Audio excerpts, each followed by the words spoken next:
Thank you. Okay, my question is, I'm glad those two persons came and talk about mostly their purpose in life, because it's about that. It's, I know we came to this world because we wanted the experience. And we wanted a good experience. You wanted a good experience. Let's get that in there. You wanted a good experience. You wanted a good feeling experience. Yes. And we knew that we could do everything that we wanted to do. You knew that life would inspire you and that you could do it. Now, I also heard that you said that we all come with a purpose. So what happens when... Well, yes, there is a trajectory, but don't try to make it specific. Let it be this general trajectory of, I came to know who I am. I came for that feeling of homecoming. I came to revel with others. I came to have a really good time. I came to feel inspired. I came to understand my guidance. I came to feel negative emotion. I came to feel positive emotion. I came to predominantly remember who I am. I came for the joy of expansion. I came for the interest of life. Yes. Yeah. And I understand all of that. Yeah. Maybe it's the reason that I think too much, that I need to find a purpose to everything. And well, those are not life. Purposes enough? Probably not. Having a really good time isn't purposeful enough?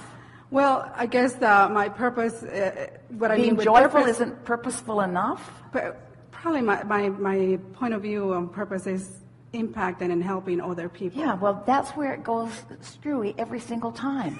Making myself useful as I am perceived by others takes you outside of anything that you can do anything about. Well, for instance, I've been learning a lot of what you teach, and I've experienced that, and I feel so good that I want to go out and teach it to my family, and sometimes they're not open to it, and they don't even understand what I'm saying. But I'm also from the point of view of a career. What if those people that know and they feel they need to do something and they just shut down and they don't want to do it, so they miss their purpose in life? Well, here's what you're describing.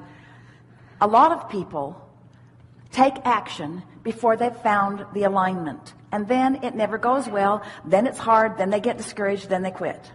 Mm-hmm. Where if you find alignment first and then follow the inspiration that is spawned from that alignment, then it's a comfortable unfolding every step along the way. It just gets better and better and better and better and better. But the most significant thing in fulfilling your own purpose is that it has to be selfishly inspired, which means you have to do it for the way it makes you feel, not for the effect that it has on others. Because you can't control the effect that it has on others because they're in all kinds of different vibrational places. You could be the most brilliant teacher in the world, like us. And there are still those who can't hear because they're not in the vibrational vicinity, so we just annoy them. And if you think your purpose is to be able to be received by everyone, then you're not understanding law of attraction or free will or freedom, or you're not honoring everybody else's desire to create their own reality, you see. So, that was a good piece of business right there. Well, I feel that for a long time, I couldn't see my purpose in this life.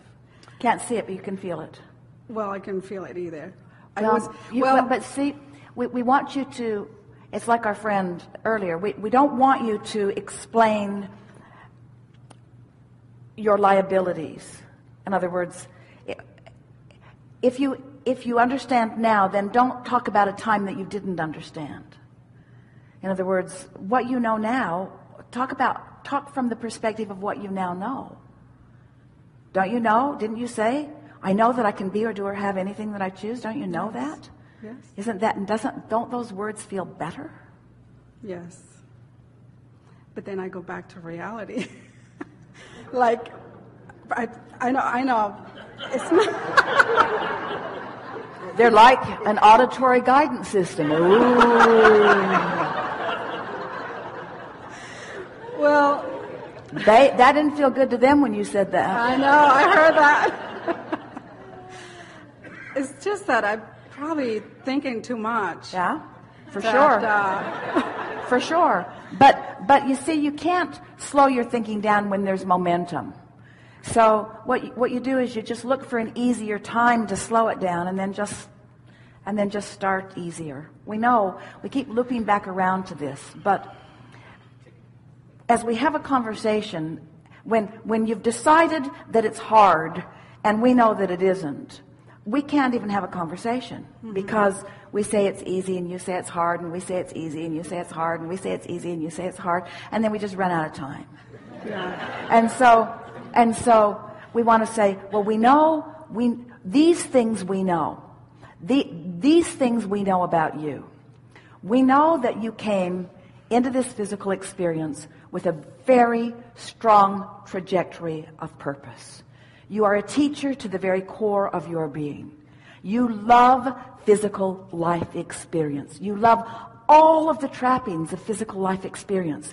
You like the feeling of progress that physical gives you. You like the feeling of momentum that physical gives you. You like the feeling of moving spatially from one place to another. In other words, you love the atmosphere on your skin. You love food upon your tongue. You love all of the physical experiences. Being physically focused in a physical body, in sync with source energy. There just isn't anything that feels better than that. You came with great purpose. But the thing that we want you to understand is that the purpose of life is joy. The result of it is expansion. You just can't help but expand. The basis of it is absolute freedom, because you're so free that you can choose any thought to think that you want to think. You're so free you can choose bondage. But the basis of your life is freedom. And the result of life is going to be expansion, which is what you want to call real purpose. But your purpose, what you came for, is for the joy. It's for the joy of raising your hand and getting called on. It's for the joy of winking at someone. Esther has got this Spurs vibe going. She's so excited about it because she's enjoying the Spurs games. And the other day she was at the mall, and Coach Popovich was walking through, and she saw him and gave him a thumbs up and a little bit of applause, and he waved from a distance, and she thought, I've got the Spurs vibe going on. And then a few days later, she was in a little coffee house in downtown San Antonio, and there was another one, and she's waving from a distance. She doesn't want to make a big deal out of it. Just wants him to know, I like you. I like what you do. And then day before yesterday, in another mall, she spends quite a bit of time in malls, she saw another one of the Spurs players, and she's thinking, law of attraction is matching me up with things that are important to me, things that I feel appreciation about. Now, you would have thought that more had happened. Nothing happened. It was just, I like you. I like you.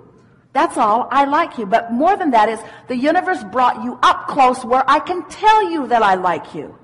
The universe has brought you where I can express to you with more than my appreciation of vibration. I can give you a thumbs up and a wink. That's really good appreciation, in other words. So what we're getting at is not anything to write home about. They wouldn't be able to pick her out of a lineup. In other words, there's no relationship that is now established between Esther and the Spurs team. It's just evidence. The universal evidence that what's active in your vibration is coming into your experience. And when those obvious things come, then there are more and more and more obvious things coming, yes? Yes. Evidence everywhere of what's going on in your vibration. You couldn't be more loved. You couldn't be more adored. You couldn't be more cared for. You couldn't be more looked after. There could not be more awareness of you. You couldn't be in better hands. You couldn't be in better standing. You couldn't be more appreciated than you are. But you've got to practice knowing it, you see. And it isn't until you create a vibrational environment on purpose and then watch the results of it that you will take ownership over what your role is in the creating of your life experience. Because if you're just running into people here and there, Esther understands completely that it is her attention to those lovely men. There's no question in her mind that her appreciation is bringing a steady stream of them into her experience. Well, in the last 2 years, I've had a lot of improvement in the sense of paying attention how I feel, and I've had a lot of evidence of how I'm attracting very good, positive things in my life. It's just that for some reason in the purpose area that I kind of get stuck. So here it is. The purpose is feel good and watch what happens. Feel good and watch what happens. Feel good and watch what happens. Feel good and watch what happens. Feel good and watch what happens. Feel good and watch what happens. Feel good, it's going to take a while, and watch what happens. Feel good and watch what happens. Feel good and watch what happens. And then it shifts a little, and you not only feel good, you say, I'm good, and watch what happens. I'm good, and watch what happens. I'm so blessed, and watch what happens. Life is so good for me, and watch what happens. I'm tuned in, tapped in, turned on. Watch what happens. I can be or do or have anything that I choose, and watch what happens. I've come with purpose, and watch what happens. I'll figure it out, and watch what happens. You weren't born with an assignment to go there and do that. You came with an intention of it steadily unfolding. You'll never fulfill your purpose. You will never be without purpose. It will keep expanding. Step 4, step 5, step 6, step 7. Never an ending till life saying, well, you like that and you feel good here. And now the momentum's going. More is being asked for by you, you see. Humans think that it's got to be good, bad, good, bad, good, bad, good, bad, good, bad. So you get tired. So you go from your tongue hanging out to being bored, from your tongue hanging out to being bored. And that's not what you intended. You said, I'll go forth and life will inspire me and I'll figure out how to get in sync with it. And then life will deliver it to me and I will devour it in all of its delicious aspects. And along with that will come a new awareness of what could be more, you see. You weren't born with a purpose that is supposed to sustain you forevermore. You were born into a purposeful life that will keep presenting its new purpose to you now and now and now and now and now. And now and now and now and now. Sometimes it's exchanging glances with someone who is famous. Sometimes it's nodding to somebody who doesn't feel good about themselves. Sometimes it's endless. But when you are in sync, then your purpose is obvious to you every step along the way. And when you're moving through life like that, talk about security, talk about clarity, talk about love, talk about knowing who you are and what you're all about and why you were born. You were born for this meaningful moment and this one and this one and this one and this one. Never-ending stream of meaningful moments. You're not ever going to run out of meaningful moments, you see. And after a while, you'll just feel that it doesn't even matter in what way delicious life presents itself to you. Whether it's looking out, Esther couldn't believe it. She looked out the window this morning, the way the light was shining on the mountains. She could not believe. Phoenix has never looked more beautiful to her than it did today. Today, she lived here for a long time. Today, it was at its all-time most beautiful because she was at her all-time most able to see the beauty in it. You see what we're getting at? And that's the way friends are. They become more beautiful. It's the way love is. It becomes fuller. It's food tastes better and better and better. Everything is better. Your body feels better. Your vitality increases. It doesn't decrease. Your memory becomes expansive. Your ability to move through life becomes precision. No declining, just expansion all the time. That's who you are. Okay. Purpose, purpose, purpose, purpose, purpose, purpose. Well, I'm glad I came here because the way that you helped me shift the purpose, instead of seeing it like a fixed word or something fixed, in the last minute, I just thought... You are the creator of your purpose. Purpose is alive. Purpose is alive, expanding, it's ever moving, fixed. organic. Good. Thank you. It is good. Thank you.